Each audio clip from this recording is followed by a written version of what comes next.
Hey everyone, welcome to How to Make Your Own Miniatures game.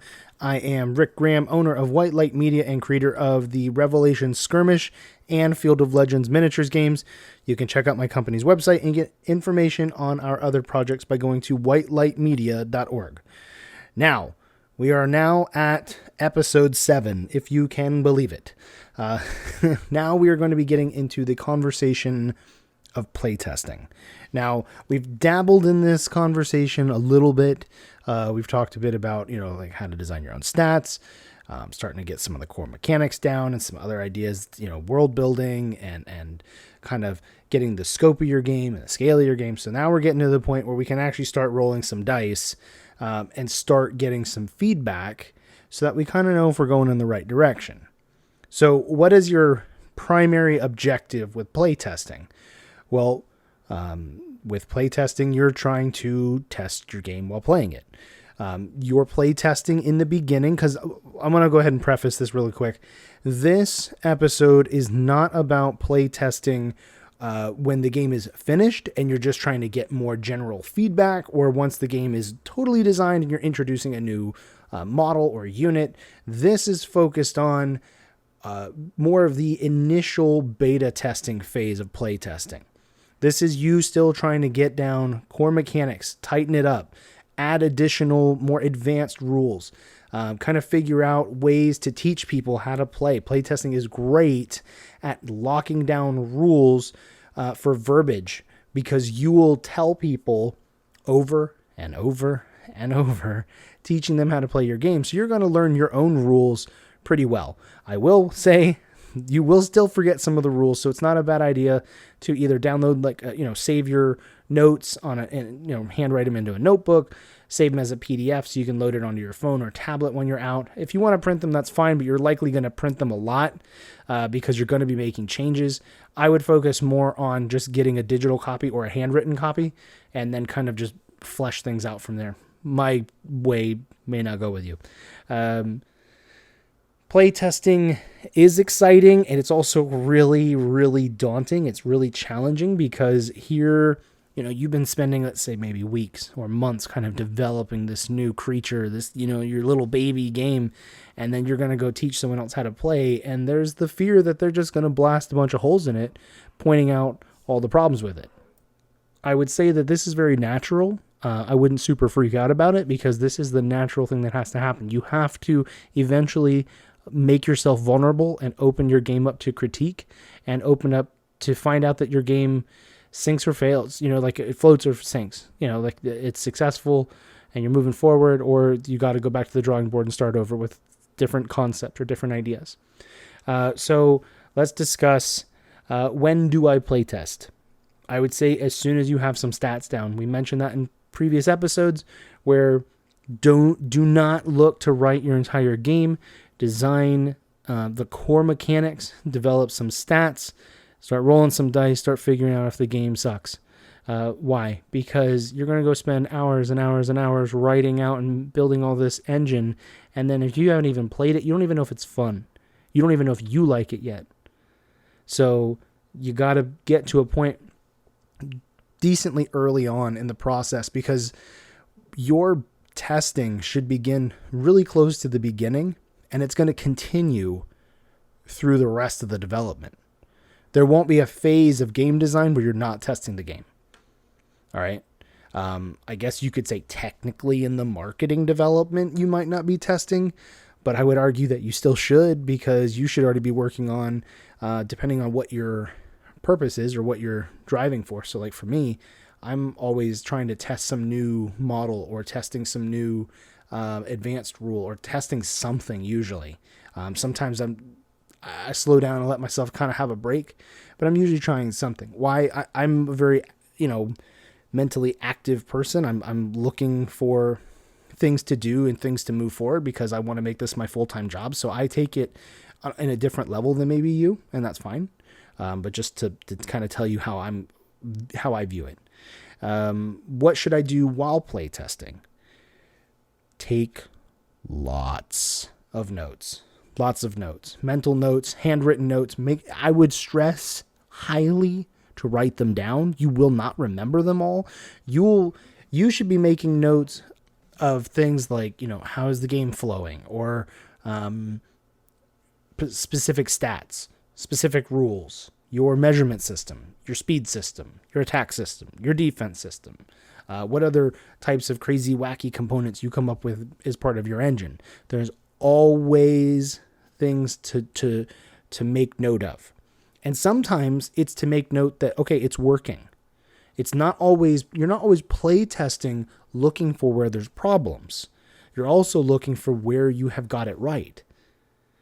So don't be thinking that this is all about looking for the negative. It's not. But you need to know the realistic view. If your game blows, now's the time to find out.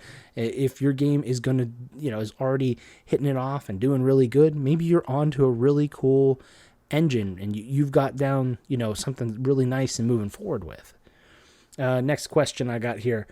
How much should I play test at a time? Like how many components or how many stats or how many units? I would say as little as possible. But I would make a note of that to say more than nothing. And by that, it's very confusing. But by that, what I mean is don't try to go and test 10 new units.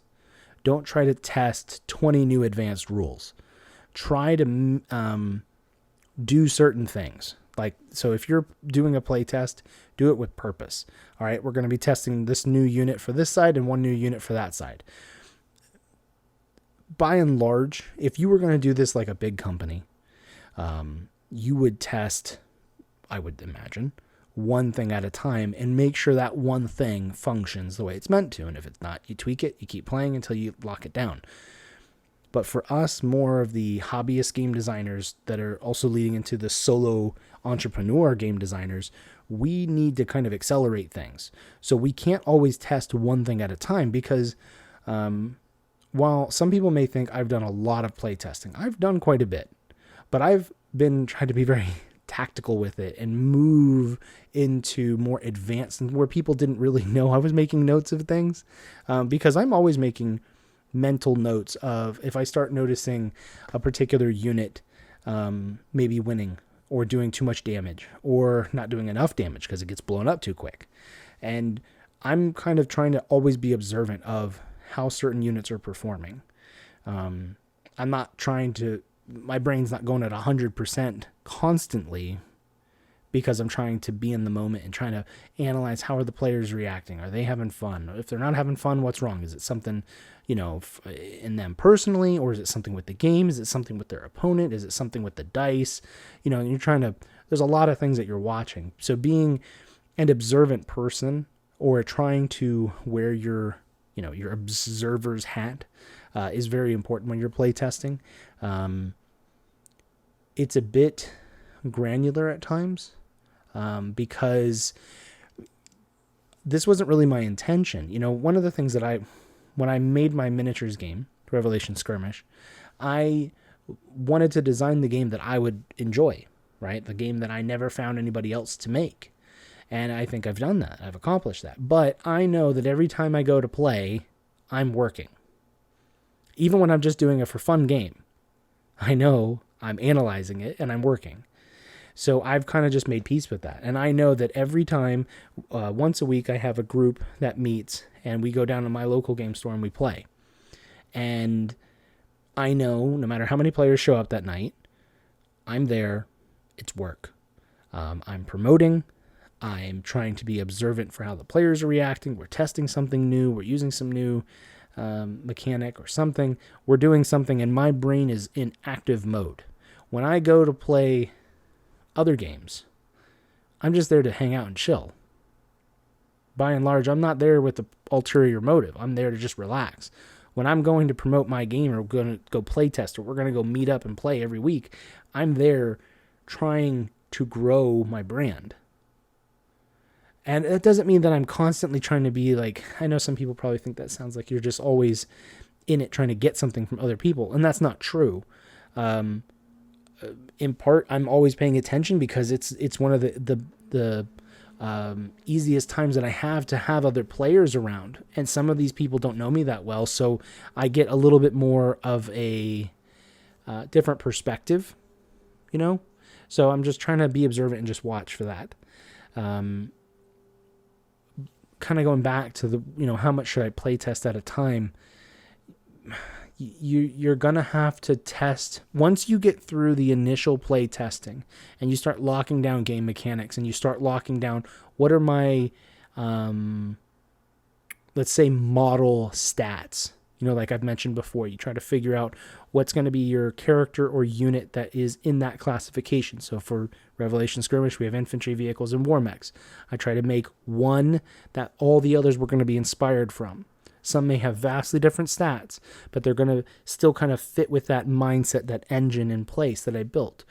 Once you've tested that and you've locked that in a lot better, you're still going to be making notes, you're still going to be making changes months from now, but you've gotten it a lot tighter. Then you can start testing more than one thing at a time. And you start growing that. And you may end up with games where you're testing multiple mechanics. And that's fine. And it also kind of depends on you. If you can go through and test, and you know that you're getting good test results, great. If you know that, no, Rick, I need to do one thing at a time so I know that it's good, that's fine. If you have the time and the patience to do that, that's great. That really is. I would say that's the much more methodical and scientific way of doing it. I am an impatient person, so I'm doing everything I can just to do testing. But that's just me. All right, moving on. Next question. Should I make my players sign an NDA or non-disclosure agreement? I would say no. In my mind, I am passionate about the Revelations universe. As of this recording, I've written 5 novels. I've created a miniatures game, which is awesome. We've got 2 fully fleshed out factions, mercenary faction, which will combine models from different factions, is now growing and expanding. We're getting ready to launch a 3rd primary faction with its own starter kit, with its own unit release. And then we've got plans to flesh out that 3rd faction more, working on what can we do to introduce a 4th faction. So, I mean, I've got a lot, and I know that there are people out there that would steal ideas from me, but I had to make peace with, I don't think the average person's going to. Why? Because this is a lot of work. A lot of work. It is.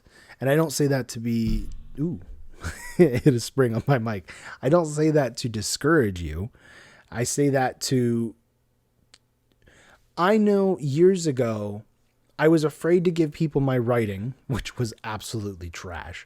I was afraid to give them my writing sections because there was a part of me like, well, what if they steal my ideas? I had no flippin' idea how hard it was to write a novel. I had no idea how hard it is to write 2 or 3 or 4 novels. I had no idea how hard it was to create a miniatures game. And to go through all the trouble of getting artists and vet. Oh my gosh, the vetting process for artists. And then the artist might quit. And then you got to go find someone else to do what that other guy did. And then you have to come up with all the money, and you have to come up with all the other infrastructure for building the brand and doing all the social media posts. It's a lot of work. I love it.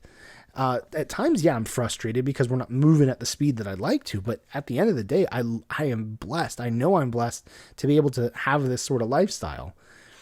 While I'm not doing it full time as my income, I still get to do it. I still have a lot of opportunity to do it. And I know that's a big deal because not everyone does. There are people out there that work 2 full-time jobs just so that they can stay in their home. So I recognize, so I try not to come across as being like a twit. But I know that even if I handed somebody my engine and I said, yeah, man, look at this. You can read it all. All you got to go do is get all the models made and put up thousands of dollars for infrastructure and for all, and all this other stuff. And you got to deal with all these other elements. Man, most people don't have time for that. And what are they going to do? What are they going to do with your game? What are they going to do? Seriously? They're not going to do anything. They might tell some people. And I don't want to say that and just be flippant and just like give everybody all the secrets and tell them everything. But just understand that the average guy that you're going to meet or lady that you're going to meet at your local game store or in your friends group, they're not going to put the effort in. And I'm not saying that to say that they're nobodies. That's not it at all. But it's a lot of work. It's a lot of money. Even if I stole your idea, it would take me so much work. It wouldn't be worth it. It seriously wouldn't be worth it. So if I met with someone and they said, hey man, I want you to play test, but I want you to sign a non-disclosure agreement so you don't talk to anybody about it. I don't want you stealing it. I don't want you giving it away. I don't want you telling anybody about it. It's my secret. Unless they were a close friend, I wouldn't be interested. I'd walk away. Why? It's not worth the headache, because this person doesn't understand how much work goes into this. They're so worried about somebody stealing that they're not even so focused on the playtesting and getting players, because it is flipping hard to get players to play consistently for free. And you can give them free stuff. Like you can give them miniatures, or you can give them tokens, or, you can give them a t-shirt. You can do whatever. But I'm telling you, at the end of the day, they're not fully bought in because they haven't had to buy it. So these playtesters, they're really in effect doing you a huge, huge favor. So don't discourage them by saying, look, man, I don't want you going on Facebook and telling a bunch of people. If they got on and told 50 people on Facebook, would it affect your sales in the future? I extremely doubt it. Will they take your idea and run off and make their own game? No, they're not going to do that. They're really not. I would be blown away if I told anybody an idea and they stole it and went and not only published it, but actually went through the trouble of getting workers and getting sales to do it. I don't even know. I don't want to say I'd eat my hat, because it could happen at some point, but I'm pretty much to the point where I would eat my hat because I don't believe it. It's so hard. So I wouldn't make people sign a non-disclosure agreement. Should you make, if we get kind of a sidetrack, should we make our artists sign a non-disclosure? That's up to you. I don't worry about NDAs. I've told artists at different times, different modelers or different concept artists, please don't say anything until, whatever month, because I want to do the announcement.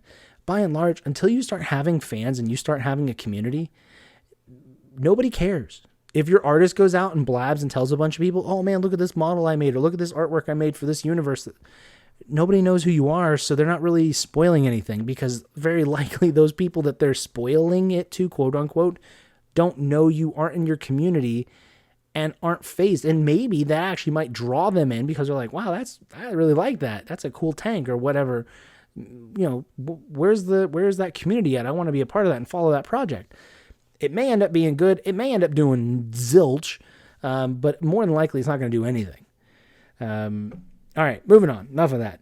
What if my system, the game engine, or particular game mechanics just suck? I say good.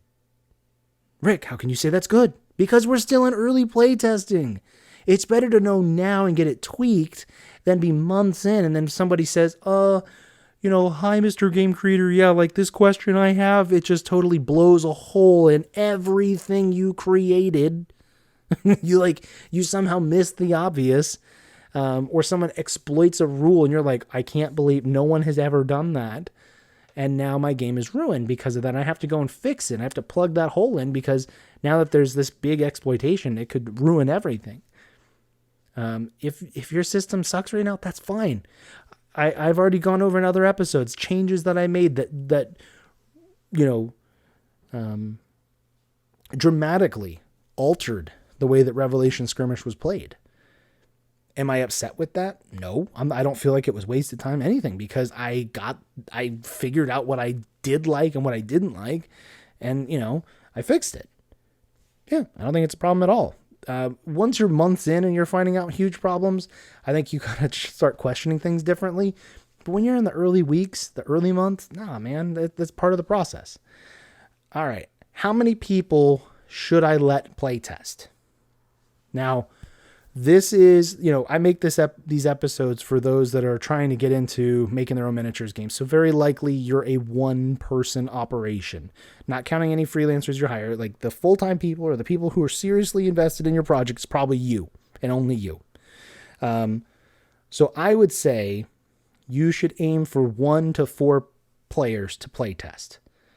One gives you someone to play against, so you can at least have somebody to go up against. But I would say 4 is great because it lets you watch 2 separate tables play the game, and you can just go back and forth watching and answering questions or helping clarify rules. Because very likely there's no rule book. So all these players are only playing off of their interpretation of what they've learned from you. They can't go to a book and say, oh, okay, on page 7, this is the rule so we can resolve this conflict. They're going to need you. I wouldn't say... You want to be careful a little bit. You know, the next question is, what sort of players should play test? And I... being a wise guy, the ones willing to play, right? You got to at least get people to play the game. But in seriousness, you want to pick the right candidates if you can. And that's sometimes hard because we don't always have a big group. But you want someone that you know isn't likely to give you all sorts of bad feedback or be too critical. Having somebody who's only a downer, who only attacks, who only, looks for problems instead of being able to say, hey, I like this, but this could use some work. Those people who are just always negative, negative, negative, you don't want that, because this is a sensitive thing. And maybe you're a lot tougher than me, but for me, there is a point of vulnerability by letting people in and letting them experiment with something that I'm so close to. And I recognize that, and I have to shut that off so that I don't get offended when someone says something weird, like, I don't like the way that this looks. People will say the wackiest crap. They seriously will. They will absolutely say mean things, hurtful things, and they don't understand that that's what they're doing because they don't know how much work you've put in. Okay, they don't understand, and you can't let it bother you. You got to keep going. But you don't want to have people that only give negative. You want truthfulness. But on the flip side, you don't want someone who will just say that they love it and they love everything about it and there's no problems. Man, the game's great. I love it. You want someone who's kind of in the middle. If they lean a little more negative, but you know that they make good points, that's a good candidate. If they are typically positive, but they're still willing to be critical at the right time, that's a good candidate. You don't want someone on the extremes because they're not... Yes, it's great to be surrounded by people who just love everything you do, but they're not being totally transparent, in my opinion. That you need that so that you can make fixes. And that's kind of hard because some people don't want to say anything mean to your face. So you got to kind of pick up on little nuances sometimes to kind of be like, yeah, I know they said they like it, but I kind of felt like there was some hesitation. So maybe I should at least look at it or ask them some different questions or something. What should I do when the games are over? I would recommend when the game is over, survey the players. Spend time trying to come up with questions that aren't yes or no, and then try to get them to communicate with you. So what do I mean by that? You want to ask probing questions. You want to ask them things to get a conversation going. A lot of times what I would do is if somebody's already played a couple of games, I would kind of get the group together and just ask, okay, we did this new mechanic tonight. What did you guys think? And then just kind of listen and listen. One of the important things to do is when you are surveying your players, when you're asking them questions, shut up. Just listen. And that's really tough for me because I make a podcast. Like, I know it's new, but I talk a lot. I have a tendency to talk too much. So I have to just remind myself, Rick, stop talking. Let them talk. Because, it's very likely that you're in selling mode. You're trying to convince them if they start getting the wrong idea of like convincing them like, no, man, you misunderstood the rule. It's supposed to be this way, and just listen to them. Even if they're wrong, if they're off base, listen to them, let them talk. Because maybe they will say something that is important and you'll pick up on and you can try to kind of drill in on to get really good feedback. I would go against written surveys. I tried that. What I found was most people would give me like 1 or 2 word answers. When I was trying to ask like probing questions on this written survey, I type it up and print it out. They'd give me the shortest answer possible. Well, why? They don't want to write. A lot of people now, even younger people, they don't do a lot of handwriting. So now here I am getting them to play a game, and then I'm going to be like, hey man, write me an essay. it's not going to happen. So what you should be the one writing down notes. Don't make your players. Some people might be willing to, and maybe if you're a bigger company, maybe people will because they're like, "Ooh, I get to play a game with Fantasy Flight or Wizards of the Coast or Games Workshop. Oh, I get to play a game with them, so I'm gonna do the survey." But when you're like a little small operation, people, it's more likely these people are your friend or they know you or they, something. So that there's a different kind of relationship. So I wouldn't do handwritten surveys. I just ask them the questions myself, try to get the answers that I'm after, whether that's good or bad, because I want honest feedback. But do it that way. But you should take advantage when the game is over. Ask questions. Ask lots of questions. Maybe write down the top 5 questions you want to have answers to, so that you can know if your progress that you're making, those adjustments that you're making for your game are working. Next question. Should I pay my playtesters? I would say no. I wouldn't. If you can't find someone to play for free, then you need to make a post or something for your store on like Facebook or whatever social media that they use. It's very likely if you just say, "Hey man," if you ask the store owner first if they mind, because maybe your store owner has different rules for open play testing. I know as I record this with COVID, it's a different atmosphere than it was when I was doing my initial play testing, but bear with me, please, that one day we'll return back to what we had. You just make a post saying, "Hey, I'm designing a game. This is what type of game it is." So that way you don't get the wrong people. One time, one of our play testers was inviting a friend of his, and he's like, "Yeah, man, it's a table game or something." He described it. And thankfully the guy ended up showing up late. So they tried to contact him and tell him because there was something that he said that alerted me that I'm like, wait, does he think this is he understands that this is a miniatures game? Like it's a miniature war game. And he's like, I can't remember. I thought he said something like, yeah, I think he did. But then when he clarified it with the guy thought it was going to be like Monopoly. And like, no, Revelation Skirmish is not Monopoly. We are totally off the Monopoly reservation. So it was not that, but, different people describe things differently. So it's just part of it too. But I wouldn't pay the play testers, I was very blessed to have my 2 brothers would play. And then we had a couple of other friends who would alternate through, not on purpose. It just kind of happened that way.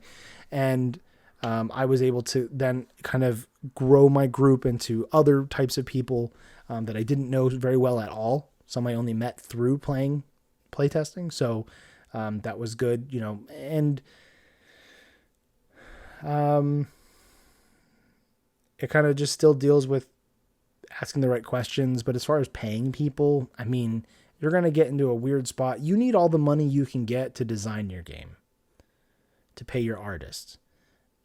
If your playtesters need to be paid, then you need to look for other playtesters. I mean, if you want to make a deal with them and say, "Look, I'm going to need some help for the next couple of weeks, the next 2 or 3 months, whatever your plan is, I'll give you a starter kit. I'll give you a box set. I'll give you whatever. I just need help. Can you commit to giving me feedback and give me honest feedback and meet maybe weekly or bi-weekly or whatever arrangement you want to make?" And and that might be a fair compensation.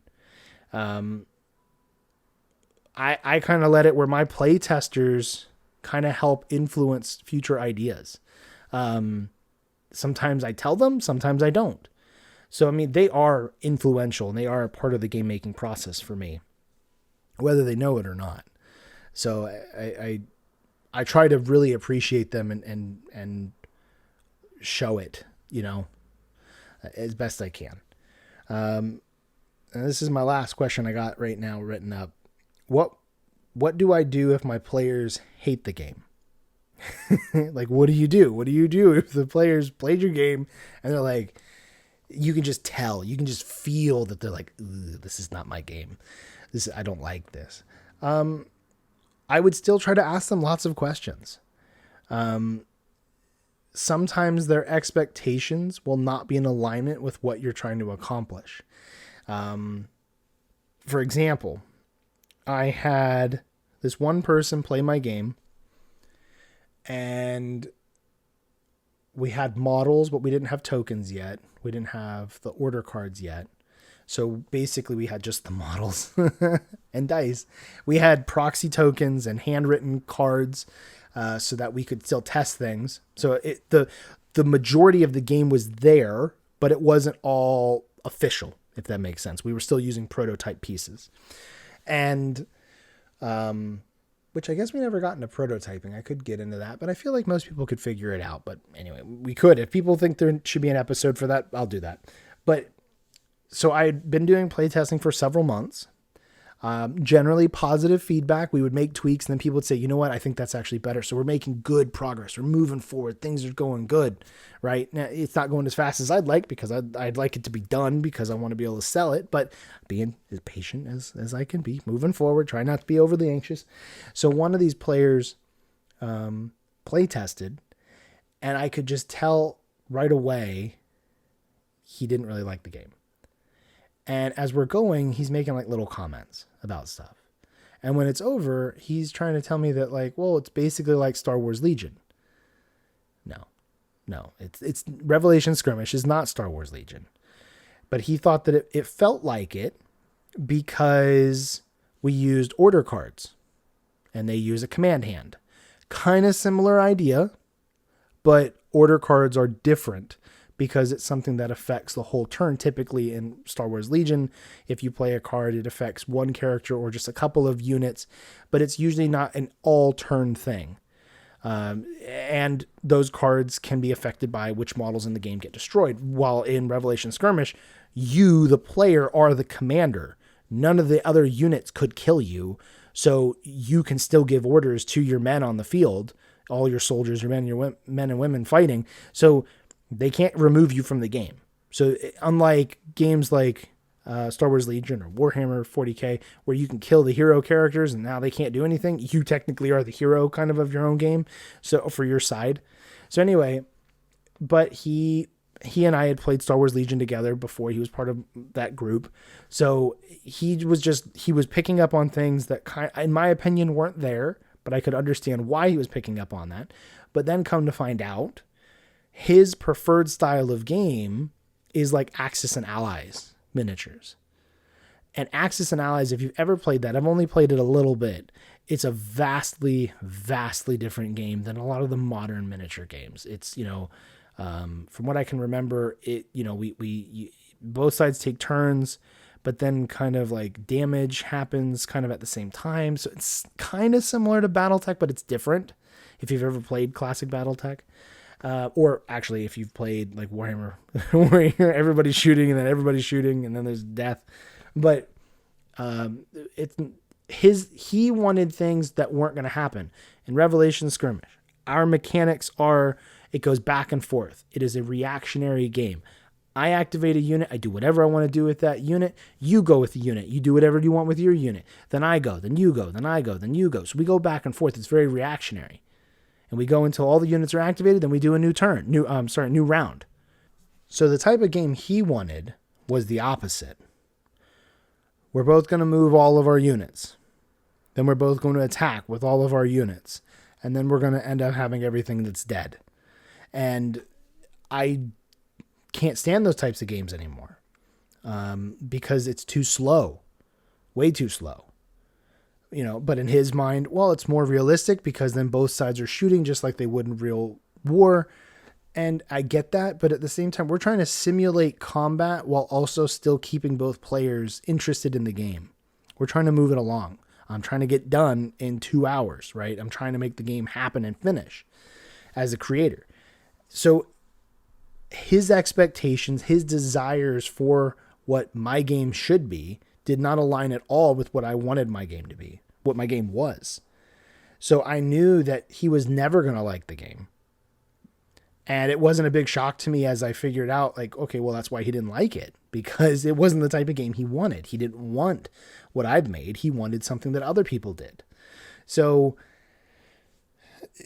If someone says that they don't like the game, that's fine, because maybe it's just not for them.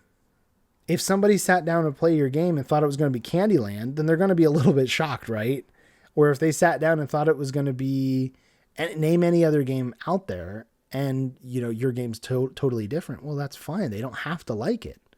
So don't be discouraged because people hate the game, or they say I'd never play it again, or they just tear it apart. They just are super picky and they just say like, oh, this is wrong and this is wrong and this and this. Some people, man, they don't know their head from a hole in the ground. They don't know what they're talking about.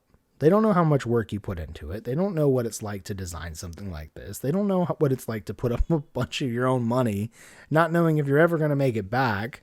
Because some people never do investing. They never do try to build a brand or build a business. So they don't grasp it all. They think they know, but they've never done it. So they don't have any comprehension. So you have to kind of be able to take the negative feedback, try to find the actual nuggets in there that are helpful for you, if there are any, and just throw away the rest. I don't worry about it. If someone plays my game, I get comments all the time from people, not maybe all the time, but I do get comments. I see comments where people are like, I don't think I've used this example. There was one person once who commented on one of my models. I was promoting a new model, and he's like, man, if all of your mechs looked like that mech, I'd play it. And I knew that the guy was a Battletech fan, and that's what he wanted, right? That's the type of mechs that he wanted. He didn't want the type that I do. Mine are very different. Mine are more modern, Western themed, while depends on which era of Battletech you're looking at. Some are amazing, beautiful, gorgeous, sexy machines. Others look terrible. They've done a lot to update some of the really bad ones in Kickstarter that they did, the campaign. So that's great. But anyway, I just laughed at him and I just commented back, because I've had it back and forth with this guy before. If all of my mechs looked like Battletechs, then you wouldn't be playing my game. You'd be playing Battletech. So some people are just always going to nitpick and find things wrong because they're trying to make you be something else. Or make your game be something else. So don't worry about it. If people don't like it, who cares? So playtesting, like I said, this is more of the early playtesting kind of thoughts. It would be great if you could eventually get to the point that you could do blind playtesting, which is where you give people like the rules and all the models and everything they need to play, and they don't know how to play, and you walk away. You leave the room, you leave the building, whatever. So you aren't there to intervene. You aren't there to educate. And then you just hope that they play the game correctly. I had one guy, he did a review for the game, and I was very grateful. It was a positive review. He actually said some really, really nice, but he read the rules wrong. Really bad. He did like a segment of them playing the game, and there were so many rules that were wrong. And I'm cringing because I'm just like, you're playing it wrong. You're playing it so wrong. But you know what? They were having fun. So it was still a positive for the viewer. It was still a big win, but it wasn't, like me, I've been dealing with the rules for months and months on end. So for me, it's like, oh my gosh, you're moving wrong. You're shooting wrong. Like everything's wrong. They still have the same rule book. They just interpreted it differently. Kind of weird.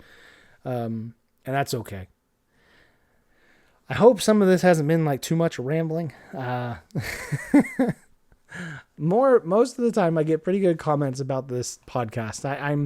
I'm hoping that it's helpful for you guys. I hope it gives you some ideas, some ways to think and analyze. I enjoy doing this. I don't get to talk about this kind of stuff with a lot of people. This is a very creative side of me that I don't get to share because, even if I talk to my playtesters who have developed a relationship with, they aren't going to do this more than likely. So, they don't need to know what it's like to organize a playtesting group or what it's like to build your own lore for your own universe. Because they're fans. They consume. There's nothing wrong with that, but they're not creators. They're just consumers. So they don't need to know. They don't need to be bogged down with what it's like. So I like having this as an outlet also for me. So I hope that it's also helpful for you guys at the same time, which is great. One last little note. If you're able to find a play tester, if you can kind of pick and choose, or maybe something to look for, it might be good to have your play testers be kind of a bit of a variety. Have a guy who's very competitive, so he's going to look for ways to break the game, like in a tournament sense, if that's even a big concern for you. Look for a guy who's a casual player who just likes to play miniature games. Look for another guy who maybe has never played a miniatures game before, so everything he says will be from fresh baby eyes, and he has no idea. He hasn't been yet tainted by Warhammer 40K. He doesn't know any better, or whatever else. If you can kind of find guys that are kind of in between that too, that can be very helpful. But you don't want to only play with a bunch of competitive people, because then what happens? Everyone gives you notes about being competitive, what it's like to build a meta list, and what I would do in order to win this big event. But at the same time, you don't want to go with only casual people, because then the casual people will just be like, yeah, this is fun. I'm having a great time. They may not look for ways that the game's going to be broken or exploited. So if you can kind of find like a little bit of variety for your group, it'll help you. It'll give you more insight, more perspective. If you can find people of different age ranges, men or women, whatever else you'll get a different perspective. I wouldn't purposely set out to try to find tremendous variety, but if you can build it, that's great. And try to be mindful of that, because different people with different backgrounds are going to play your game differently or just interpret it differently. So if you can have a little bit of that feedback to kind of help you, I would imagine it's going to be more beneficial for you in the long run, if that helps. Okay, guys, it's getting late. I need to go to sleep. I'll talk to you guys later. See ya.